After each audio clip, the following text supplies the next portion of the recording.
తెలంగాణలో చలి తీవ్రత విపరీతంగా పెరిగింది. 13 జిల్లాల్లో 10 డిగ్రీల లోపు ఉష్ణోగ్రతలు నమోదయ్యే అవకాశం ఉందని వాతావరణ శాఖ హెచ్చరించింది. నేడు రేపు చలి తీవ్రత గణనీయంగా పెరిగే అవకాశం ఉందని చెప్పారు. రాత్రి సమయాల్లో ఉష్ణోగ్రతలు సాధారణం కంటే సుమారు 3 డిగ్రీల వరకు తక్కువగా నమోదయ్యే సూచనలు కనిపిస్తున్నాయన్నారు. ముఖ్యంగా రాష్ట్రంలోని 13 జిల్లాల్లో కనిష్ట ఉష్ణోగ్రతలు 10 డిగ్రీల సెల్సియస్ కంటే తక్కువకు పడిపోయే అవకాశం ఉన్నందున ఆయా ప్రాంతాలకు వాతావరణ నిపుణులు ఆరెంజ్ అలర్ట్ జారీ చేశారు.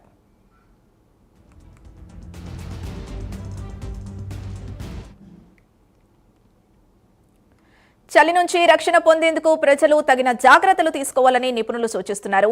ఇంటి నుంచి బయటకు వెళ్లేటప్పుడు తప్పనిసరిగా ఉన్ని దుస్తులు, స్వెటర్లు, మఫ్లర్లు, గ్లౌజులు ధరించాలి. శరీరంలో రోగనిరోధక శక్తిని పెంచుకోవడానికి వేడివేడి ఆహారం తీసుకోవాలి. తగినంత నీరు తాగుతూ శరీరాన్ని హైడ్రేటెడ్గా ఉంచుకోవాలని నిపుణులు చెబుతున్నారు.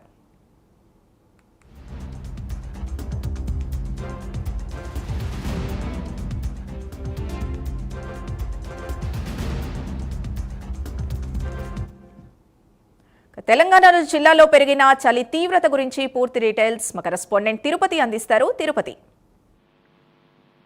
సింధు, తెలంగాణ రాష్ట్ర వ్యాప్తంగా రోజు రోజుకు చలి తీవ్రత పెరుగుతుంది. ఇటు ఏజెన్సీ ప్రాంతాల్లో ఆదిలాబాద్, కామారెడ్డి, వరంగల్, ములుగు, భూపాలపల్లి, కొత్తగూడెం, ఖమ్మం జిల్లాల్లో పొగమంచు అంతా కూడా దట్టంగా ఆల్కున్నటువంటి పరిస్థితి కనబడుతుంది. పొగమంచుతో 9-10 దాటినప్పటికి కూడా వాహనదారులు ఇబ్బంది పడుతూ లైట్లు వేసుకొని ఉదయం ఆఫీసులకు కావచ్చు, ఉదయం వారు యథావిధిగా పనులకు వెళ్తున్నటువంటి దృశ్యాలే కనిపిస్తా ఉన్నాయి. 6 జిల్లాలకు వాతావరణ శాఖ అధికారులు ఇప్పటికే ఆరెంజ్ అలర్ట్ జారీ చేసినటువంటి పరిస్థితి కనబడుతుంది. ఆదిలాబాద్, కొమరంభీం, సంగారెడ్డితో పాటు మెదక్, మంచిర్యాల, కామారెడ్డిలో ఆరెంజ్ అలర్ట్ కొనసాగుతుంది. రాత్రి సమయంలో కంటే సాధారణంగా 3 డిగ్రీల ఉష్ణోగ్రత తగ్గుతుంది. ఆదిలాబాద్ లో అత్యల్పంగా 7 డిగ్రీల ఉష్ణోగ్రత నమ్ముతున్నటువంటి పరిస్థితి కనబడుతుంది. రోజు రోజుకు గత 2 రోజులుగా ఇంకా చలి తీవ్రత పెరుగుతున్నటువంటి పరిస్థితి కనబడుతుంది. మరొక 3-4 రోజుల పాటు ఇటువంటి పరిస్థితి ఉంటూ వాతావరణ శాఖ అధికారులు ప్రజలందరూ అప్రమత్తంగా ఉండాలి. తప్పకుండా జాగ్రత్తలు తీసుకోవాలి. అస్తమా పేషెంట్స్ కావచ్చు, చిన్నపిల్లలు కావచ్చు, ఇతర అనారోగ్యంగా ఉన్నటువంటి వారంతా కూడా ఆరోగ్యంగా ఉండేందుకు చర్యలు తీసుకోవాలి. తప్పకుండా ఉన్ని దుస్తులు, షర్టులు కావచ్చు, రగ్గులు, ఇంకా మిగతా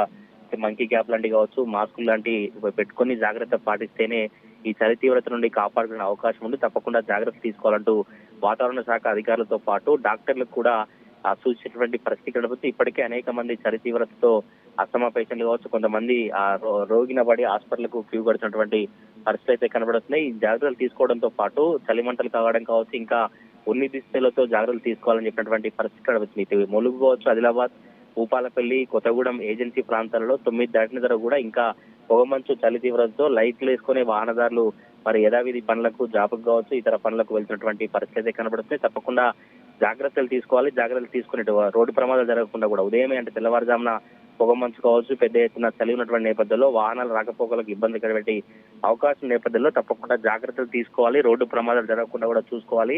వాహనదారులకు అధికారులు అవగాహన కల్పించాలన్నటువంటి డిమాండ్ అయితే వ్యక్తమవుతున్నటువంటి పరిస్థితి కనబడుతుంది. ఇంకా 2-3 రోజుల పాటు ఇలానే చలి తీవ్రత పెరిగే అవకాశం నేపథ్యంలో అందరూ అప్రమత్తంగా ఉన్నారని వాతావరణ శాఖ అధికారులు కావచ్చు, ఇటు డాక్టర్లు సూచించినటువంటి పరిస్థితి అయితే కనబడతా ఉన్నాయి. Sindhu. Right Tirupati, thank you.